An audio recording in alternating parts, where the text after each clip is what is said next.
Hello दोस्तों, स्वागत है आपका हमारे यूट्यूब चैनल पर। आज मैं आपको बताऊंगी श्री गणेश जी की कहानी। पाठ 3। देवराज इंद्र के विमान का पतन वर्ण सूत जी बोले, हे सनक।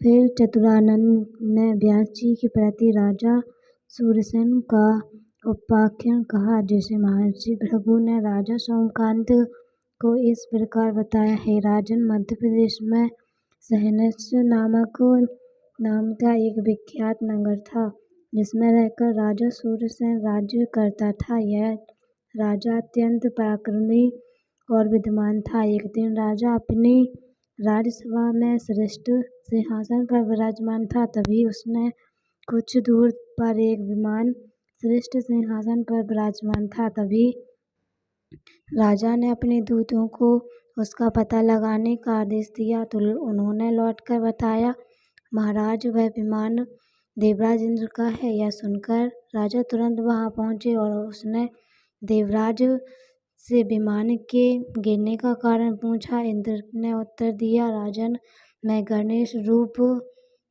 ऋषि के दर्शन करके लौट रहा था। तभी मेरे विमान पर तुम्हारे एक कुष्ठी दूत की दृष्टि गई और उसी ने यह विमान गिरा दिया।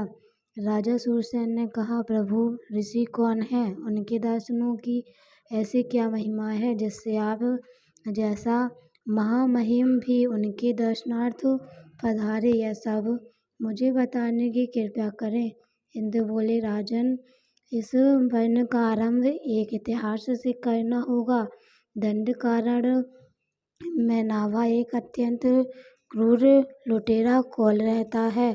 वह मनुष्य, देवता, दृष्टि और ऋषि आदि कोई भी क्यों ना हो, सभी को लूटता फिरता है। उस दैत्य ने एक बार महर्षि के आश्रम पर आक्रमण कर दिया, किंतु महर्षि के भय रहित एक सौम्य स्वरूप को देखकर उसका हृदय धड़कने लगा और हाथ कांपने लगे। उसका मानसिक उद्वेग इतना बढ़ा कि शरीर से स्वेद की धारा ही बह गई और निकट ही गणेश तीर्थ था। उसने सोचा कि शरीर की स्फूर्ति लाने के लिए पहले स्नान कर लूं, इसलिए उसने एक कुंड में गोता लगा ही दिया। उसकी वृत्ति बदल गई। वह उसने महर्षि मुद्गल के पास जाकर उनके चरण पकड़ लिए और अपने अपराध की क्षमा मांगने लगा। हे महाराज, ऋषि तो दयालु ही थे और उन्होंने उस दैत्य को क्षमा कर दिया। तब उसने निवेदन किया कि भगवान, मैंने अब तक बहुत पाप किए हैं और उससे निवृत्ति ना कुछ उपाय बताइए। यह सुनकर महर्षि ने उसे गणेश का सप्तधारी मंत्र ओम गणेशाय नमः का उपदेश दिया और फिर बोला, वत्स, मैं यहाँ एक कांड कष्ट गाड़ देता हूँ, जिसके अकुरित होने तक तुम तपस्या करते रहोगे तो अभिष्ट ही अवश्य पूर्ति होगी। वह महर्षि को प्रणाम कर वन में मंत्र जपता हुआ तपस्या करने लगा और उसने तप करते करते एक सहस्र वर्ष व्यतीत हो गए और वह तब सहसा वह लकड़ी अकुरित हो गई और उसकी समय महर्षि दुर्लभ से उसे दर्शन किए। वह वहां जाकर वहीं रुक गया और उसे सुंदर एवं दिव्य देश युक्त करके अपना पुत्र बना लिया। उपरांत उन्होंने उसे गणेश्वर का एकाक्षरी बीज मंत्र दिया। उसने उस मंत्र का अत्यंत भक्ति भाव से अनुष्ठान किया तथा अनुष्ठान के संपन्न होने पर उसकी भूति से एक सूर्य निकल पड़ी। तभी से उसका नाम बंडगरी हो गया। और हे राजन, महर्षि ने उसे वर दिया कि जो तुम्हारा दर्शन करेगा वही मोक्ष को साहस से ही प्राप्त कर लेगा और तुम 1,00,000 कल्प तक जीवित रहोगे। तब से वह कौल परम सिद्ध महाज्ञानी एवं महर्षि हो गया। संसार भर के बड़े बड़े महर्षि एवं देवता आदि उनके दर्शन को आने लगे और मैं उनकी महिमा सुनकर दर्शनार्थ आया था। राजा सूरसेन ने यह इतिहास सुनाकर पुनः पूछा, प्रभु, अब आपका यह विमान किस प्रकार उठने योग्य है। इस पर इंद्र बोले, राजन, तुम्हारे राज्य में कोई कष्टी व्रत रखने वाला है और पुण्यता जब अपने 1 वर्ष का पुण्य देगा तभी यह उठेगा। गणेश्वर के कष्ट संकट व्रत का इतिहास वर्ण। जब राजा ने पूछा कि देवराज, वह व्रत किस प्रकार किया जाता है, तो उन्होंने उत्तर दिया, नरपति के द्वारा। एक तुम्हें इतिहास सुनाता हूँ। तुम काल में कृतज्ञ नामक एक राजा हो। वह उसकी पत्नी सुगंधा के अति रूपवती और साध्वी थी और उसने कोई संतान नहीं थी। राजा ने अनेक यज्ञ किए तो भी कोई फल नहीं मिला। आत्माओं के परामर्श दिए।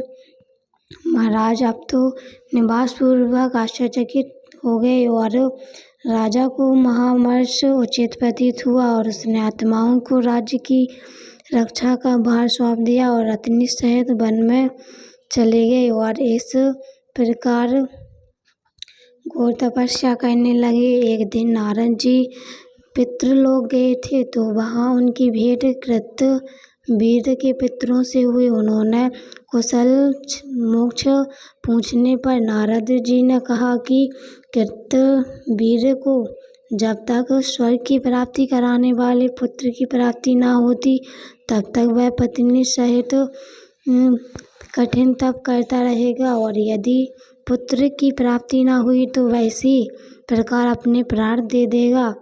देवर्षि यमलोक में पहुँचे।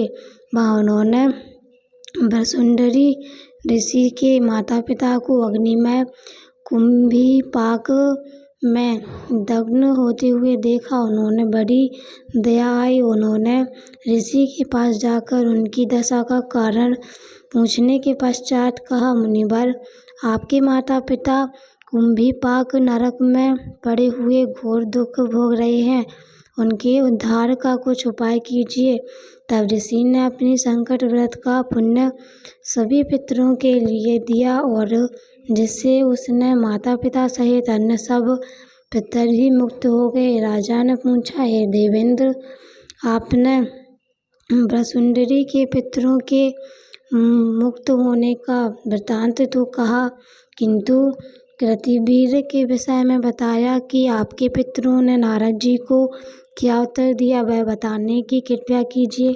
देवराज बोले, नरेंद्र, उसका भी उत्तर सुनो। उस राजा के पिता ने नारद जी से तो यह कहा था कि उसका उपाय करेंगे और फिर वह तुरंत ही ब्रह्मा जी के पास गया और उन्होंने प्रणाम कर निवेदन किया कि ब्रह्मन, मेरे पुत्र को अत्यंत धार्मिक और ईश्वर भक्त है और उसको पुत्र की प्राप्ति क्यों नहीं हुई। यह सुनकर ब्रह्मा जी बोले, तुम्हारे पुत्र ने पूर्व जन्म में ब्रह्मा हत्या की थी। वह नंदुर नामक नगर में निवास करता था। उसने धन के लोभ के 12 वेदज्ञ ब्राह्मणों को मार डाला और उनका धन लेकर अपने घर आ गया।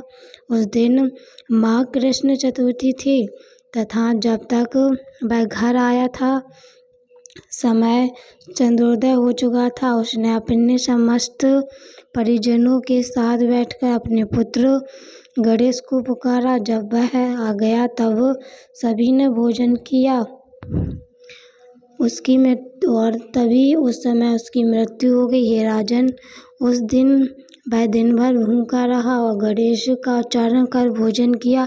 उसे संकष्टी चतुर्थी में दिन भर भूखे रहने से व्रत का और गणेश उच्चारण से नामक स्मरण का पुण्य प्राप्त हो गया, जिसके फलस्वरूप तुम पुण्य नरेश के यहाँ उसका जन्म हुआ और तुम्हारे पश्चात उसे राज्यपद की प्राप्ति हो गई।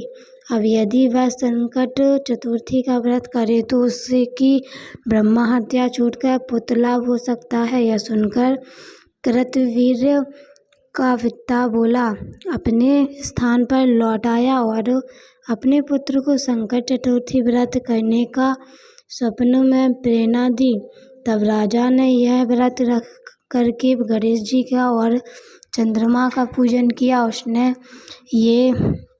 यह व्रत करके प्रभाव से उसे सुंदर पुत्र की प्राप्ति हुई। और ब्रह्मा जी बोले, हे व्यास, इंद्रदेव से गणेश जी के पूजन, व्रत, जप आदि की ऐसी महिमा सुनकर राजा सूर्यसेन ने अपने राज्य में ढिंढोरा पिटवा कर घोषणा की कि जिस किसी को संकटी व्रत किया हो वह राजा के समक्ष उपस्थित हो, राजा उसे अभीष्ट धन प्रदान करेंगे। यद्यपि उस राज्य में गणेश जी का उक्त व्रत करने वाले कई गणेश भक्त का निवास था, तथापि उन्होंने उस घोषणा से यह आशंका हुई कि कहीं राजा को दंड न दे बैठे। संभव है कि अभीष्ट धन देने की बात लोभ दिलाने के लिए ही कहलाई हो। इस भय से कोई भी राज्य सभा में जाने को इच्छुक नहीं था, किंतु तब भी एक व्यक्ति वहां पहुंचा कर बोला, राजन, मैंने निरंतर वर्षों तक व्रत किया है। तथापि उन्होंने उस घोषणा को यह आशंका हुई कि कहीं राजा कोई दंड न दे बैठे। संभव है कि अभीष्ट धन देने की बात लोभ दिलाने के लिए ही कहलाई गई हो। इस भय से कोई भी राज्यसभा में जाने को इच्छुक नहीं था, किंतु तब भी एक व्यक्ति वहां पहुंचकर बोला, राजन, मैंने निरंतर कई वर्ष तक संकटी चतुर्थी के व्रत किए हैं। यदि आप मेरे कार्य को ठीक समझते हैं तो आज्ञा कीजिए कि मैं क्या करूं। यदि कहीं आपने प्रलोभन देकर दंड देने के उद्देश्य से तो मुझे नहीं बुलाया, तो मैं भी प्रस्तुत हूँ। दंड की बात सुनकर राजा को हंसी आ गई। उसने उस व्यक्ति को सम्मान सहित बैठाकर सुरेश्वर के विमान गिरने की घटना बताई और अपना 1 वर्ष का पुण्य प्रदान करने का उससे निवेदन किया। राजा की बात सुनकर उसने सहर्ष अपने 1 वर्ष के संकटी व्रत दान का संकल्प कर दिया। उसके संकल्प करते ही इंद्रदेव का विमान ऊपर उठ गया। इस प्रकार देवराज अपने लोक को गए। तब राजा ने उस व्यक्ति को अभीष्ट धन देकर सम्मान विदा किया और फिर स्वयं भी प्रतिवर्ष संकटी व्रत करने लगा, और जिससे प्रभाव से इंद्रलोक और परलोक में पूर्ण आनंद की प्राप्ति हुई। व्यास जी ने पूछा, हे ब्रह्मण, संकटी व्रत का आपने इतना अधिक महत्व बताया है, किंतु कुछ विद्वान अन्य चतुर्थी में व्रत करना श्रेष्ठ मानते हैं, तब कौन सी बात ठीक है। ब्रह्मा जी बोले, हे उपाध्यान, सभी चतुर्थियों के व्रतों का बहुत महत्व है। जिस पर जो व्रत बन जाए वह उसी को करके अपने अभीष्ट की प्राप्ति कर सकता है, परंतु व्रत के विद्यमानों में अंतर आवश्यक है। श्रावण मास की चतुर्थी में 7 मोदक खाकर रहें और भाद्रपद की चतुर्थी में चतुर्थ दोनों का सेवन करें और अश्विन की चतुर्थी में पूर्ण उपवास, कार्तिक में धुंधहार करें और माघशीर्ष में निराहार करें। पौष मास में गोमूत्र, माघ के तिल और फल्गुन द्वारा सेवन करें और चैत्र वैशाख में जुट के केवल रक्त, आषाढ़ केवल मधु खाना चाहिए। यह प्रत्येक मास की चतुर्थी के व्रत का विधान तुम्हें बता दिया है। शिव पार्वती संवाद वर्ण। शौनक बोले, हे सूत जी, हे प्रभु, आपने भगवान गणेश्वर के बड़े सुंदर सुंदर चरित्रों पर प्रकाश डाला है। वस्तुतः यह चरित्र सुनाने के आप ही समर्थ थे। हे दयामय, उनके और भी जो महत्वपूर्ण चरित्र हैं उन्हें कहने की आज्ञा कीजिए। सूत जी प्रसन्न होकर कहा, हे शौनक महाभाग, तुम धन्य हो जो गणेश्वर का चरित्र सुनते सुनते तुम्हारी तृप्ति ही नहीं होती। अब मैं तुम्हें इन्हीं से संबंधित एक अन्य कथा सुनाता हूँ। एक बार नारद जी सत्यलोक में गए थे। वहाँ उन्होंने लोक पितामह ब्रह्मा जी से पूछा था कि प्रभु, सर्वसुलभ उपासना किस देवता की है? आर्थिक कठिनाई में भी हो और अभिष्टों की भी प्राप्ति हो जाए। ब्रह्मा जी बोले, देवर्षि, तुम्हारे जैसा ही प्रश्न एक बार पार्वती जी ने भगवान शंकर से किया था। शिव जी बोले, श्री गणेश जी की उपासना ही सर्वसुलभ और समस्त अभिष्टों को देने वाली है। पार्वती जी ने इतने उत्तर से संतुष्ट नहीं हुई, इसलिए उन्होंने पूछा, यह उपासना करके किस किस को सहज में ही अभिष्ट सिद्धि हो गई, सो बताइए नाथ। शिव जी द्वारा सुदामा के वैभव संपन्न होने का वर्णन। शिव जी बोले, हे प्रिय, द्वापर युग की बात है कि सुदामा नामक एक अत्यंत दरिद्र, सदाचारी एवं दिव्यान ब्राह्मण रहता था। वह आर्थिक संकट से बहुत ही दुखित रहते थे। एक दिन उनकी पत्नी ने उनसे निवेदन किया, प्राणनाथ, आप व्यर्थ में ही इतना कष्ट उठा रहे हैं। भगवान त्रिलोकीनाथ आपके बालमित्र हैं और आप उनके पास जाइए, वे प्रभु आपकी दरिद्रता अवश्य ही दूर कर देंगे।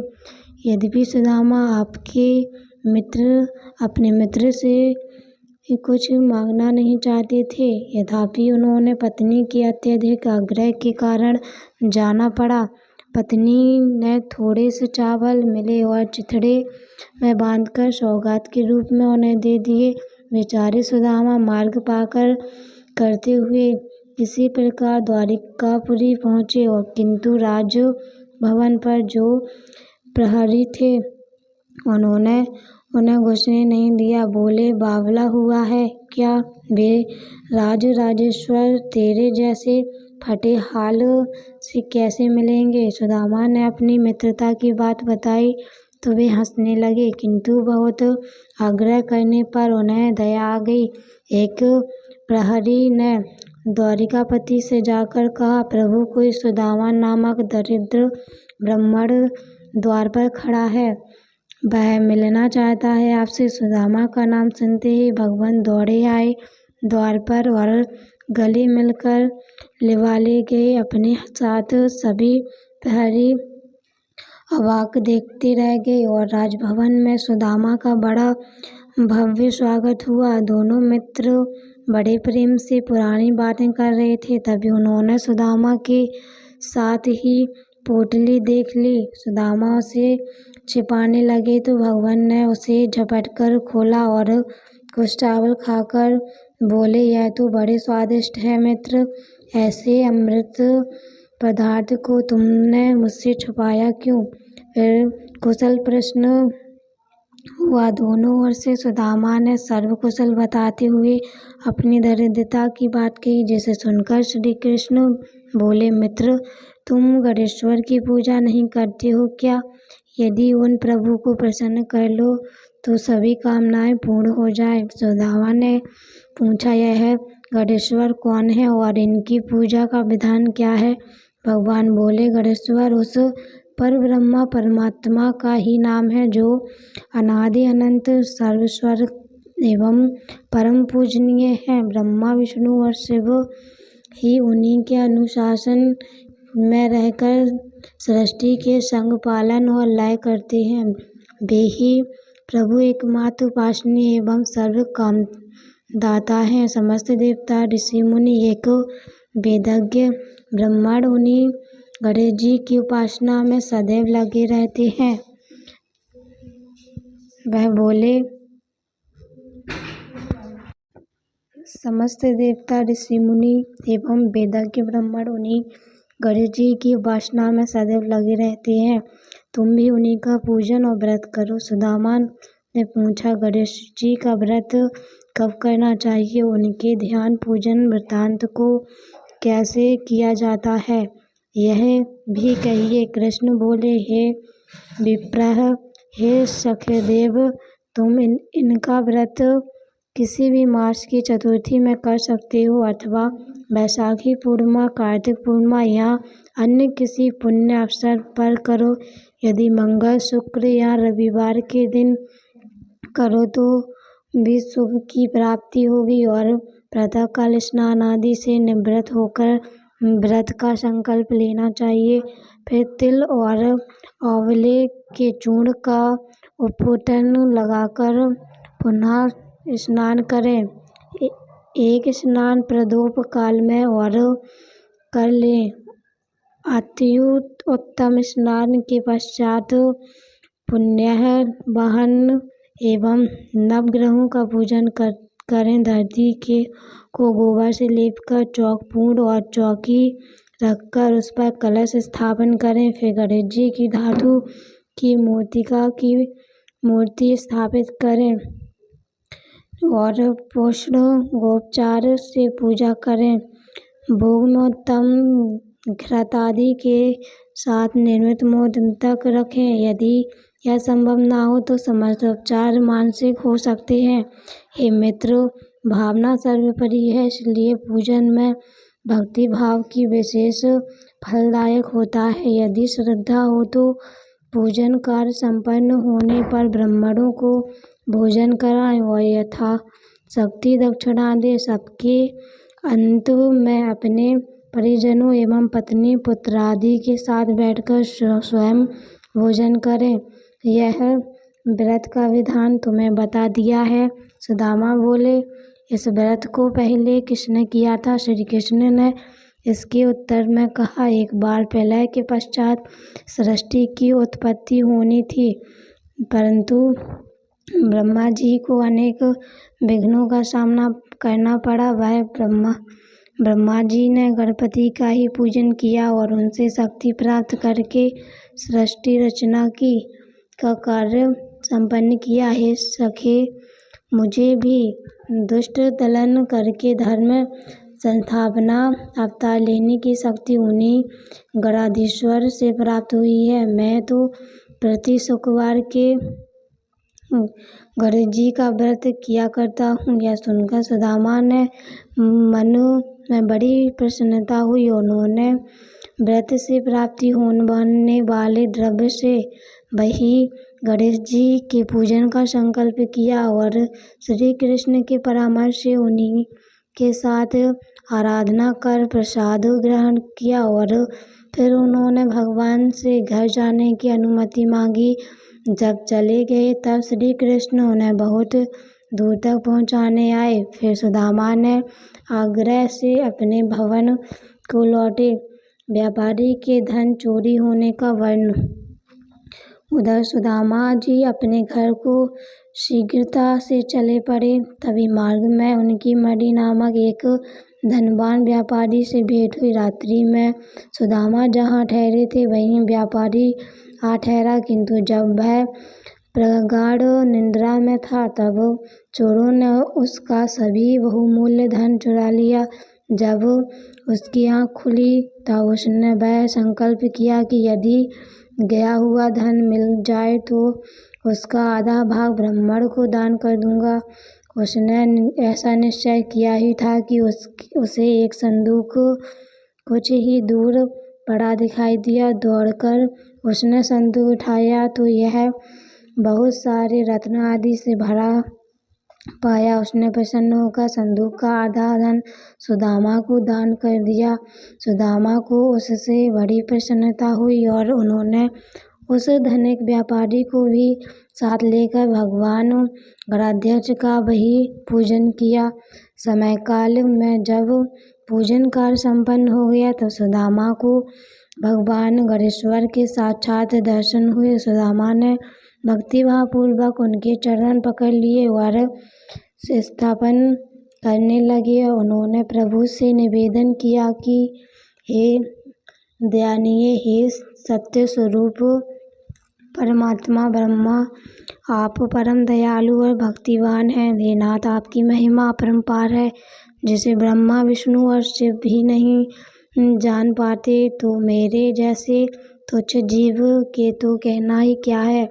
हे प्रभु, आप सर्वशक्तिमान की स्तुति के लिए सार्थक शब्दों का भी तो मुझे ज्ञान नहीं है। हे दीन बंधु, मुझ पर दया कीजिए, आपको बारंबार नमस्कार है। नमस्कार। श्री गणेश जी ने प्रसन्न होकर सुदामा के मस्तक पर अपना वरद हस्त फेरते हुए कहा, विप्र श्रेष्ठ वर मांगो, मैं तुम पर बहुत प्रसन्न हूँ। सुदामा ने हाथ जोड़कर कहा, करुणा सिंधे, जब आप सर्व ऐश्वर्यमय मुझ पर पूर्ण कृपा है तो फिर क्या मांगूं हे नाथ। यदि आप प्रसन्न हैं तो मुझे अपनी अन्य दृढ़ भक्ति प्रदान कीजिए। बस यदि मेरे लिए अत्यंत श्रेष्ठ वर होगा। गणेश्वर कहकर अंतर्ध्यान हो गए। उस समय वह धार्मिक भी वहां उपस्थित था। उसने सुदामा से गणेश जी के पूजन और महात्म्य संबंधी कुछ बातें पूछी और फिर उसने स्वयं भी श्री गजानन का व्रत करने का संकल्प किया। सुदामा का भगवान गणाध्यक्ष की बड़ी महती कृपा हुई। सुदामा वहां से चलकर अपने घर पहुंचे तो यह देखकर अत्यंत विस्मय करने लगे कि वहां कहीं भी उनकी पर्णकुटी नहीं है, वरन एक अत्यंत वैभवशाली भवन खड़ा है जो वहां कभी नहीं था। सुदामा सोचने लगे कि यह क्या हुआ, क्या किसी ने मेरी कुटी तुड़वाकर अपना महल बनवा लिया, और यदि ऐसा है तो मेरी पत्नी कहाँ गई। सुदामा इस प्रकार चिंता में पड़ गए। तभी उसकी पत्नी ने भवन के भीतर से उसे देख लिया और सेवकों को उन्हें बुला लाने की आज्ञा दी। जब सुदामा भीतर गए तो उसकी पत्नी ने कहा, नाथ, रात में मैं अपनी पर्णकुटी में सोई थी और प्रातःकाल आँख खुलने पर अपने को इस राजसी भवन में पाया। मुझे आश्चर्य है कि यह सब क्या हो रहा, इसमें यह इतने दास दासियां भी ना जाने कहाँ से आ गए। तब सुदामा ने भगवान गणेश जी के प्रसन्न होने का समस्त वृत्तांत सुना दिया। फिर तो वे प्रतिमास ही गणेश जी का पूजन करने लगे तथा यहाँ सर्वत्र सुख भोग कर अनंत में गणेश लोक को प्राप्त हुए। चोरों से वैश्यों को धन की पुनः प्राप्ति कथन। शौनक बोले, हे प्रभु, यह तो आपने बड़ा सुंदर वृत्तांत सुनाया। अब यह बताने की कृपया करें कि उस वर्णिक व्यास जी ने घर जाकर क्या किया तथा उसे जो रत्नों से भरा संदूक मिला था वह किसका था तथा साहस कहाँ से आ गया। मेरी यह जिज्ञासा शांत करने की कृपया कीजिए। सूत जी ने कहा, शौनक, तुमने अच्छा प्रश्न किया है। उस धार्मिक को जो रत्न आदि धनों से भरा हुआ संदूक मिला था वह भगवान विघ्नराज की कृपा ही थी। उन्होंने सुदामा को धन प्राप्त कराने के लिए ही वह धन वहाँ सहसा उत्पन्न कर दिया था। अब उस वैश्य का उपांतर सुनो। वह कच्छभुज नामक नगर का निवासी था और व्यापार के उद्देश्य से ही परदेश में गया था। उसने अपने नगर में लौटकर भगवान विघ्नराज का पूजन उत्सव बड़े समारोह से किया था, जिनमें नगर के प्रतिष्ठित व्यापारी, अधिकारी एवं उनके बहुत से बांधव्य आमंत्रित हुए थे। अनेक वेदज्ञ ब्राह्मणों ने उस पूजन कर्म में योग दिया और उस धार्मिक ने ब्राह्मण भोजन कराया, प्रचुर धन दान दक्षिणा में दिया। वैश्य ने एक परम मित्र थे। राजा ने प्रधान अमात्य चित्रबाहु वे भी प्रसाद ग्रहणार्थ बुलाए गए। प्रसाद ग्रहण के बाद चित्रबाहु के द्वारा यात्रा के कुशलता से पूर्ण होने की बात पूछने पर उसने धन की चोरी हो जाने की, प्रभु से कृपया से अन्य रत्न राशि प्राप्त होने की बात सुनाई और उसके पश्चात उत्सव का आयोजन संपन्न हुआ। एक दिन कुछ लोग चित्रबाहु के पास जाकर विक्रयार्थ रत्न आदि दिखाने लगे तो चित्रबाहु के रत्नों के असली होने की परीक्षा के लिए अपने मित्र वैश्य को बुलाया। उसने रत्नों को देखकर पहचान लिया कि यह वही रत्न है जो मेरे पास से चोरी हो गई थी। यह बात सुनकर उसने सबके सामने चित्रबाहु से कह दी। तब चित्रबाहु ने रत्नों लाने वाले से कहा, बताओ तुम्हें यह रत्न कहाँ से प्राप्त हुआ।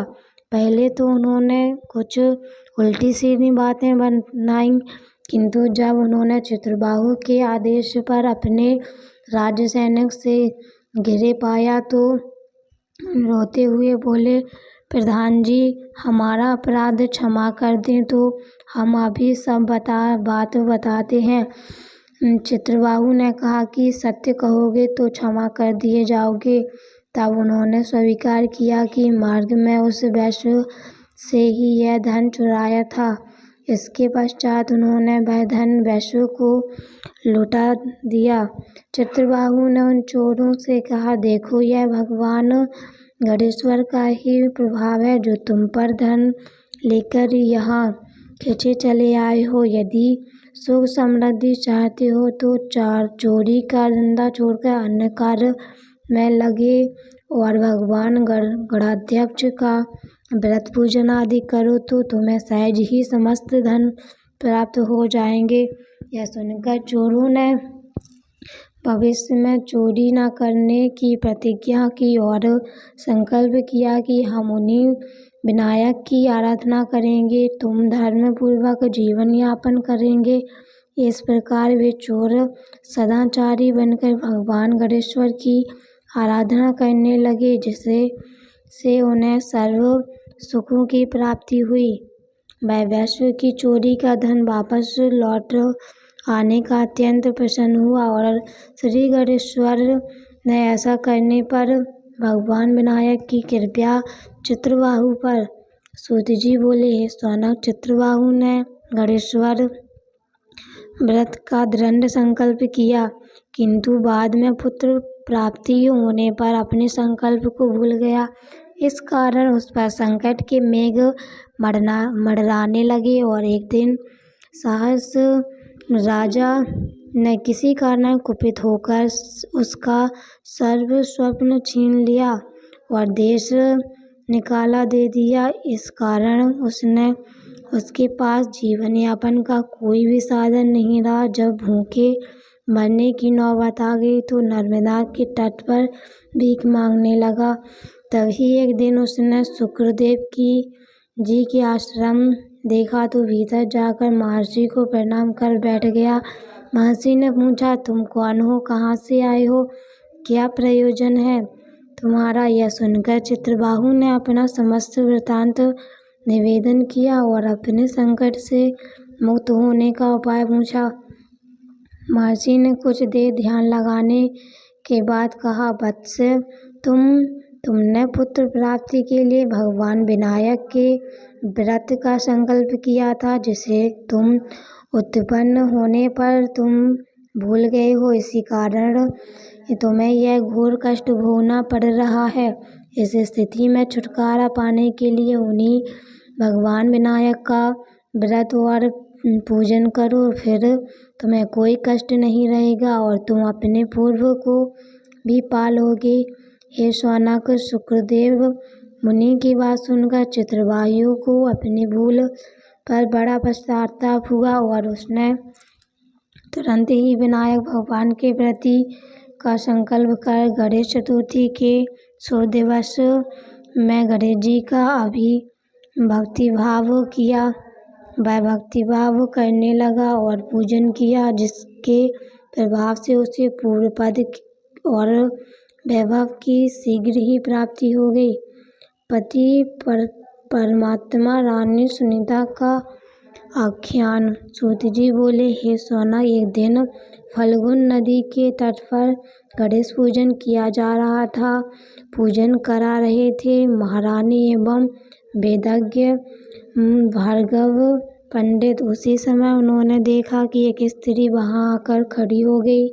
देखने में वह किसी बड़े घर की है, किंतु मुख पर उदासी और चिंता के भय थे तथा आंखें ऐसी हो रही हैं जैसे रो चुकी हो। ऋषि को उसकी दीनता देखकर दया आ गई और बोले, महाभागे, तुम कौन हो? तुम और कहाँ से आई हो? यदि कुछ अभिष्ट हो तो बताओ, भगवान विनायक उसे पूर्ण करने में समर्थ है। उस स्त्री ने रोते हुए कहा, मुनीश्वर, मैं मालव देश के महाराज चंद्रसेन की पत्नी हूँ। यद्यपि महाराज अत्यंत धर्मज्ञ, नीतिज्ञ और परम बल वैभव संपन्न है और मुझ पर प्रेम भी बहुत करते हैं, और किंतु मेरे कोई संतान न होने के कारण उन्होंने मेरी ही अनुमति से तो दूसरा विवाह कर लिया। फिर तो वे उसी से प्रेम में आसक्त रहकर मेरा तिरस्कार करने लगे। मेरी स्वात ने तो मुझे दासी से भी बुरी अवस्था में डालकर यहाँ भटकने के लिए छोड़ दिया। फिर उसने एक सुंदर पुत्र उत्पन्न हुआ जिसका नाम पद्मसेन रखा, और उसे समस्त संसार विधि व्रत एवं विधान विद्याध्ययन के पश्चात मद्र देश की राजकुमारी से उसका विवाह हो गया। हे मुनिनाथ, फिर मेरे पति समस्त परिवार के सहित गए। मैं पिंड दानार्थ आए और आज समस्त धर्म कार्य संपन्न होने पर थके होने के कारण पलंग पर सो गए और उनकी सेवा श्रुति में लग गई थी। तभी मेरी सौत वहाँ आई और उसने मुझे अनेक गालियाँ दी तथा लात घूंसों से प्रहार किया। तब मैं अपमान न सहने के कारण आत्महत्या के विचार से शिविर छोड़कर यहाँ चली आई और नर्मदा में कूदना चाहती थी कि कुछ मंत्र ध्यान ध्वनि सुनकर और पूजन आदि होते देखकर यहाँ चली आई। अब आप मुझे यह बताइए कि आप किस देवता का पूजन कर रहे हैं? क्या ऐसे करने से मेरा भी दुख दूर हो जाएगा? महर्षि ने उसकी बात सुनकर करुण दृष्टि से देखते हुए कहा, रानी, भगवान विघ्नेश्वर का पूजन कर रहे हैं। यह प्रभु समस्त विघ्नों को दूर कर देने वाले हैं और अभिष्टों के पूर्ण करने में समर्थ हैं। तुम इन्हीं विघ्न राज का पूजन करोगी तो तुम्हारे कष्ट शीघ्र ही दूर हो जाएंगे। यह कहकर मुनि ने उसे बैठने का संकेत किया और पूजन समाप्त होने पर प्रसाद दिया। तब रानी गणेश पूजन का संकल्प करके उन्हीं का स्मरण करती हुई अपने स्थान को लौट गई। रानी सुनीता को सर्व सुख प्राप्ति का वृत्तांत शौनक जी बोले। वे सूत जी, और उस रानी से क्या किया? शिविर में लौटने पर उसका पुनः अपमान तो नहीं हुआ? उसने गणेश पूजन किया या नहीं? यदि किया तो उसका क्या फल हुआ? यह सब वृत्तांत मेरे प्रति कहने की कृपया कीजिए। सूत जी ने कहा, शौनक, रानी सुनीता का अगला वृत्तांत पार्वती के पूछने पर शिव ने इस प्रकार बताया कि रानी अपने शिविर में जाकर सो गईं। उनके आत्मघात के लिए जाने आदि का बात का किसी को भी पता न चला। महाराज चंद्रसेन जब अपने राज्य में लौट आए तब उनके विचार ने पलटा खाया और उन्होंने सोचा कि बड़ी रानी तो संतान नहीं हुई तो उसने उनका क्या दोष है? वह तो अब तक अपने पतिव्रता धर्म का निर्वाह करती चली आ रही हैं, इसलिए उसके प्रति छोटी रानी का व्यवहार अनुचित और अन्यायपूर्ण है। ऐसा सोचकर वह रानी सुनीता का आदर करने लगे। भगवान गणेश्वर के व्रत विषयक संकल्प का ऐसा प्रभाव देखकर सुनीता उनका पूजन करने के लिए तत्पर हुई और व्रत रखकर विधि पूर्वक राजगुरु भरद्वाज के द्वारा पूजन कार्य संपन्न कराया। और उसने पूजन के लिए महाराज को बुलवाया तो उन्होंने छोटी रानी मदनावती को भी सुनीता के भवन में चलने को कहा, किंतु मदनावती ईर्ष्या के कारण महाराज के साथ न आ गई और वे अकेले ही वहां पहुंचे। हे शौनक, रानी सुनीता ने अपने पति को आए देखा तो बड़ी प्रसन्न हुई और उसने इसे गणेश जी की कृपया माना। फिर उसने पति के द्वारा साथ बैठकर भगवान विघ्नराज का भक्तिभाव से पूजन किया और स्तुति आरती प्रदक्षिणादि के पश्चात महर्षि भरद्वाज और अन्य ब्राह्मणों को भोजन दक्षिणा से संतुष्ट किया। रानी सुनीता के यहाँ व्रतोत्सव मनाए जाने के और पतिदेव के उसमें भाग लेने के कारण रानी मदनावती रुष्ट हो गई और महाराज का भी तिरस्कार कर बैठी। तब तो महाराज उसका साथ छोड़कर रानी सुनीता के भवन में ही रहने लगे। कालांतर में गणपति की कृपा से रानी गर्भवती हो गई। अब तो महाराज ने स्वयं ही प्रसन्नता के कारण सुनीता के भवन से श्री विघ्नेश्वर के पूजन का आयोजन किया और उसमें रानी मदनावती को भी बुलवाया, किंतु वह रुष्ट रहने के कारण नहीं आई। पूजन के पश्चात महाराज स्वयं ही प्रसाद देने के लिए रानी मदनावती के महल में गए, किंतु रानी ने प्रसाद नहीं लिया। राजा अपमानित होकर बड़ी रानी के भवन में लौट आया। उधर मदनावती कुछ दिन हो गई और इस कारण राजा ने उनका परित्याग कर दिया। इधर रानी सुनीता को पुत्र रत्न की प्राप्ति हुई। उसका जन्मोत्सव बड़ी ही धूमधाम से मनाया गया तथा उसके जातकर्म आदि सभी संस्कार समय समय पर कराए जाते रहे और उस प्रसन्नता के कारण पुरोहित ब्राह्मण अतिथि आदि को पर्याप्त दान दक्षिणाएं दी गईं। बालक का नाम लक्ष्यपद रखा गया। अब मदनावती अत्यंत दुखित थी। जब उन्हें अन्य कोई उपाय न सूझा तो रानी सुनीता के पास जाकर बोली, बहन मुझ पीड़ित पर कृपा करो, मैं तुम्हारी शरण में आई हूँ। सुनीता को उस पर दया आ गई और उसने कहा, बहन तुमने भगवान विघ्नेश्वर का अपमान किया और उनका प्रसाद तक छुटकार दिया था, इसी कारण तुम्हें इस घोर दुख की प्राप्ति हुई। अब तुम उन्हीं भगवान का व्रत और पूजन करो। यह सुनकर उसने संकल्प पूर्वक भगवान विनायक देव का व्रत और पूजन किया, जिसके प्रभाव से वह रोग मुक्त हो गई और पूर्व सम्मान को प्राप्त कर सकी। अब दोनों रानियां बड़े प्रेम से रहने लगीं तथा राजा के साथ गणपति पूजन करती हुई सुखपूर्वक जीवन बिताने लगी। उस व्रत के प्रभाव से राजा सहित उन्हें गढ़ राज्य के धाम की प्राप्ति हुई। देवताओं को वरदराज का दर्शन।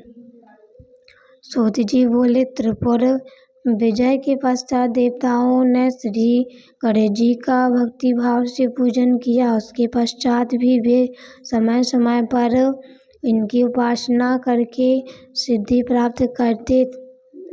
हे शौनक, एक समय पुनः ऐसा ही अवसर उपस्थित हो गया जब देवताओं ने वर्धन राज रुष्ट हो गए और अपनी रानी भूल ज्ञात होने पर उन्होंने पुनः उनको मनाया।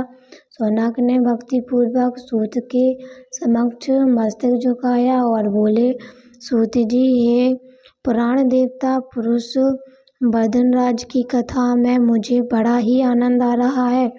देवताओं को पुनः किस विघ्न का सामना करना पड़ा और उन्होंने किस प्रकार छुटकारा पाया, वह सब मेरे प्रति कहने की कृपया कीजिए। सूत जी बोले, हे शौनक जी, वह कथा भी कहता हूँ, ध्यानपूर्वक सुनो।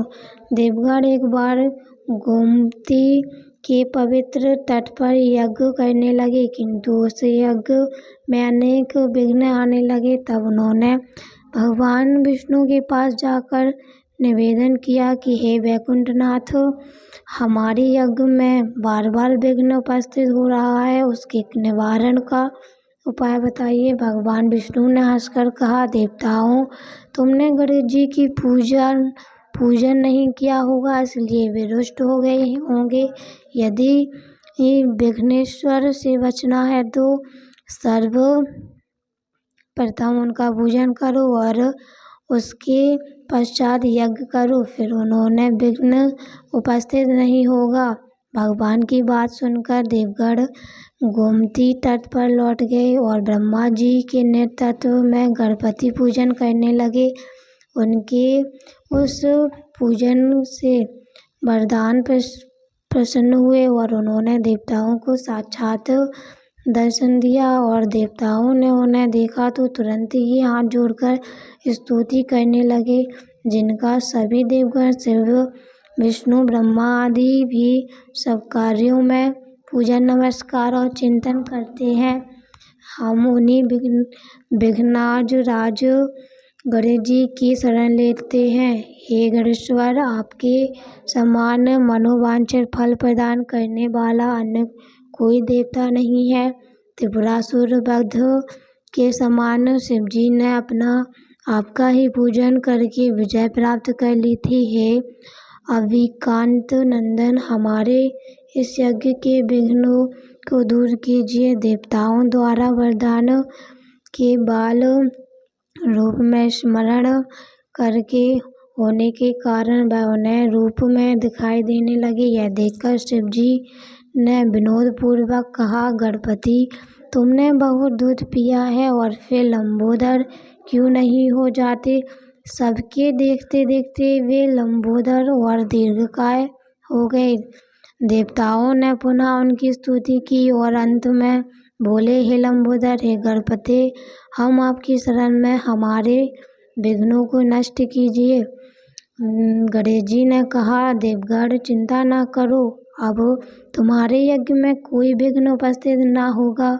सभी बाधाओं का अंत हो चुका है, अपना यज्ञ आरंभ करो। यह कहकर वर्धनराज अंतर्ध्यान हो गए और देवताओं ने उनकी प्रतिमा स्थापित कर पुनः पूजन किया और पुष्पांजलि आदि द्वारा संतुष्ट करके यज्ञ अनुष्ठान का अभ्यास किया। इस बार उनके यज्ञ में कोई भी बाधा उत्पन्न नहीं हुई। यज्ञ के निवर्धन रूप से संपूर्ण होने पर देवताओं को बड़ी प्रसन्नता हुई और वे हर्ष विभोर हृदय से विघ्नाशक वरदराज का जय जयकार करने लगे। श्री राधा जी ने गणपति की पूजा की। सौनक जी बोले, हे सूत जी, आपके भगवान दरबार वरदराज के पूजन का यह सुंदर उपाख्यान सुनाया और इससे मैं बहुत ही आनंदित हो रहा हूँ। अब इनकी अन्य कथाएं सुनाने की कृपा कीजिए। सूत जी बोले, हे सौनक जी, विघ्नराज का पूजन सभी युगों और सभी विशिष्ट जनों द्वारा होता आया है। देखो, एक बार भगवान श्री कृष्ण की योगमाया और प्रधान प्रियतमा श्री राधा जी ने भी उनका पूजन किया था। सूत जी बोले, देखो सौनक, श्रद्धाश्रम नामक सिद्ध क्षेत्र की महिमा संसार प्रसिद्ध है। श्री सनकपुर कुमार ने वहीं रहकर सिद्धि प्राप्त की थी। स्वयं ब्रह्मा जी ने भी वहाँ तपस्या करके इच्छित वर प्राप्त किया था। इंद्र भी वहाँ तप करके सिद्धि को प्राप्त हो चुके। वहाँ भगवान गणपति का निवास है।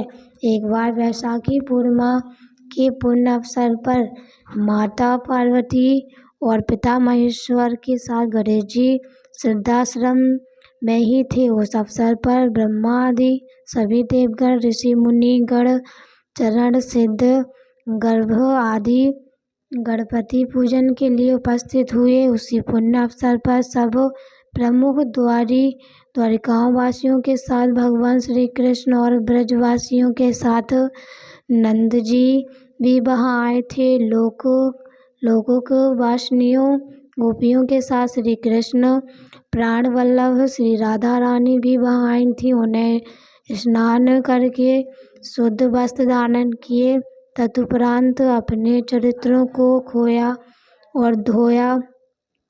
व्रत उपासक पूर्वक मणिमंडल को प्रकाशित हुआ। राजेश्वरी श्री राधा रानी भगवान श्री कृष्ण की कामना करती थीं, इसलिए उन्होंने भगवान की प्राप्ति करने के उद्देश्य से गजानन के पूजन का संकल्प किया। श्री गणपति का पोषोपचार से पूजन किया तथा इस प्रकार स्तुति करने लगी। श्री गजानन खर्व लंबोदर स्थूलकाय ब्रह्मा तेज से संपन्न गजमुख अग्नि के समान क्रांति वाले एक अनंत तथा अनंत हैं, जो शरणगत दीन तथा अंतर्ध्यान जनों के प्रमुख सुख दुख दूर करने के लिए सदैव तत्पर रहते हैं। उन ध्यात्मक साधनों भक्तों के लिए तथा भक्त वात्सल्य भगवान गणपति का ध्यान करना चाहिए। इस प्रकार ध्यान आदि को श्री राधा रानी की विधि पूर्वक व्रत पूजन आरंभ किया। शीतल तीर्थ जल दूक्षण श्वेत आदि द्वारा संपूर्ण पूजन किए और फिर निम्न मंत्र का 1000 बार जप किए। जप करने के पश्चात वह वहाँ से चले गए। जो भगवान गणपति परम ब्रह्मा परमेश्वर विघ्न विनायक शांत मनोहर में अनंत तथा सूर्य श्रद्धावेश्वर आदि जिनकी स्तुति करते हैं और जो देवता स्वरूप कमल के लिए सूर्य रूप मंगलों के घर में उन प्रांत पर श्री गणेश जी की वंदना करते हैं। इस प्रकार श्री राधा रानी ने विघ्नेश्वर नाशक स्तोत्र का उच्चारण करके गणेश जी को प्रणाम किया। तब उनकी स्तुति से प्रसन्न हुए विघ्नेश्वर नायक श्री गणेश जी प्रकट हो गए और उन्होंने श्री राधा जी के प्रति कहा, हे जगत जननी, आप स्वयं ही ब्रह्मा स्वरूपिणी हैं तथा जगत दाता भगवान श्री कृष्ण के वृक्ष स्थल पर सदैव निवास करती हैं। वस्तुतः आपके द्वारा किया गया यह पूजन और स्तोत्र तो लोक शिक्षा के लिए हो सकता है। माता, आपने जो जो वस्तुएं मुझे समर्पित की हैं वे सब ब्राह्मणों को दे दीजिए, क्योंकि उन्हें देने से सभी वस्तुएं अनंत हो जाती हैं। श्री गणेश जी का यह निर्देश सुनकर श्री राधा रानी जी ने वे सभी वस्तुएं ब्राह्मणों को दे दी। तत्पश्चात वरदराज गणेश जी ने भोग लगाकर और अभिष्ट पूर्ति का वर प्रदान करते हुए कहा, माता, जिस कामना से आपने मेरा पूजन किया है वह शीघ्र ही पूर्ण होगी। इस प्रकार वर देकर श्री गणेश जी अंतर ध्यान हो गए। तब राजेश्वरी ने वहां जाकर पुनः वरदराज का पूजन कर अभिष्ट प्राप्त किया। हे सौनक, तुमने गणेश जी के विषय में पूछा, वह मैंने बता दिया। अब और क्या सुनना चाहते हो? सौनक जी उक्त कथा सुनते हुए अत्यंत विस्तृत और हास्यरत हो रहे थे। उन्होंने सूत जी को पुनः प्रणाम किया और गद्गद कंठ से हाथ जोड़कर बोले, प्रभु, मुझे उन महामहिम गणेश जी की वह कथा सुनाइए जिसमें उन्होंने चंद्रमा को श्राप दे दिया था। श्री गणेश जी द्वारा चंद्रमा को श्राप वर्ण। सूत जी बोले, सौनक जी सुनो। प्राचीन काल की बात है। कैलाश शिखर पर अनेक दिव्य स्तुति ऋषिगण दिव्यगण आदि के समांत चतुरानन ब्रह्मा जी एक उच्च आसन पर विराजमान थे। वहीं एक अन्य आसन पर भगवान शंकर और जगत जननी उमा के सहित सुशोभित थे। उनके निकट ही गणपति और कुमार कार्तिकेय दोनों ही अन्य बालकों के साथ क्रीड़ा में मग्न हो रहे थे। शिव जी के हाथ में एक दिव्य फल था। वे सोच रहे थे कि इसे किसे दिया जाए। पार्वती से पूछा तो वे कभी कहती कि गणेश को दे दीजिए, कभी कहती कार्तिकेय कुमार को देना उचित होगा। जब वे कुछ निश्चयात्मक उत्तर न दे पाईं तो शिव जी ने उसे बाद में विचार करने के उद्देश्य से अपने पास रख लिया। अब दोनों बालक गणेश और कुमार उस फल को मांग करने लगे और जब उनका अधिक आग्रह बढ़ा तब शिवजी ने ब्रह्मा जी से पूछा, ब्राह्मण यह पूर्व फल देवर्षि नारद जी दे गए थे, इसे यह दोनों बालक मांग रहे हैं। फल एक ही है और आधा फल कोई लेना नहीं चाहता। ऐसी स्थिति में आप ही निर्णय कीजिए कि यह इनमें से किसे दिया जाए। चतुरानन विचार करने लगे, यदि फल एक ही है तो नियमानुसार कुमार को दिया जाना चाहिए, क्योंकि किसी भी वस्तु पर बड़े बालक का अधिकार पहले पहुंचाया है। ब्रह्मा जी की बात सुनकर शिवजी ने फल कुमार को दे दिया। यह देखकर गणपति रुष्ट हो गए। विशेष कर उनका क्रोध चतुरानन पर ही था। फिर उन्होंने ऐसी व्यवस्था क्यों दे डाली, वह सोचने लगे। सभा समाप्त हुई। सभी देवता आदि उठकर अपने अपने स्थानों को चले गए। ब्रह्मा जी भी अपने लोक में जा पहुंचे। वहां उन्हें सृष्टि का आरंभ करना था, किंतु जैसे ही वे गर्भ रचना में लगे, वैसे ही गणेश्वर ने विघ्न उपस्थित कर दिया। उस समय उन्होंने प्रकट होकर अपना अत्यंत उग्र रूप दिखाया। उनके उस रूप को देखकर ब्रह्मा जी डर गए कारण कांपने लगे। चंद्रमा ने देखा कि गणपति के उग्र रूप को देखकर ब्रह्मा जी भय से कांप रहे हैं, तो उन्हें हंसी आ गई।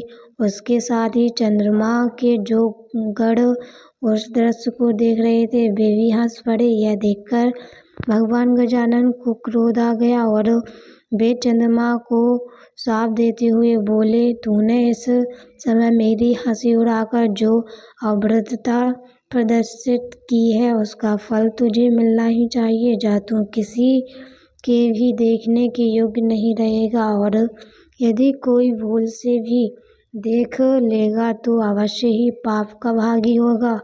इतना कहकर गजमूर्ख अंतर्ध्यान हो गए और उनका शाप प्राप्त होते ही चंद्रमा श्रीहर्ष मलिन एवं दीन हो गया।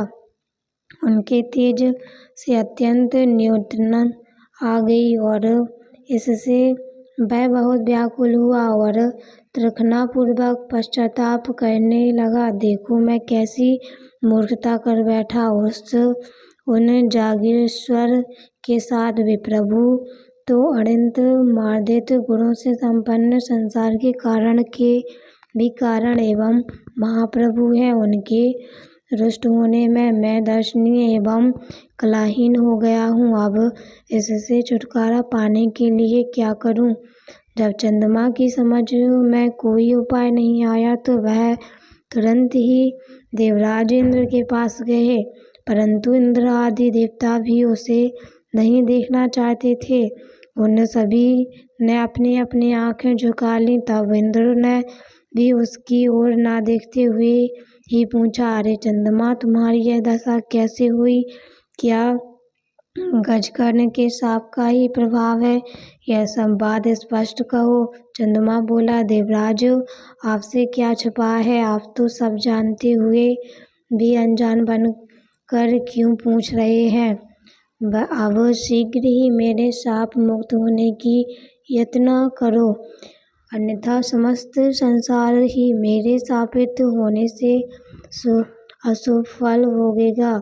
इंद्र ने संतावना ही दी और बोले, चलो ब्रह्मा जी से ही इसका उपाय पूछो, क्योंकि उनके समान ज्ञानी और सर्वलोकोपचारकारी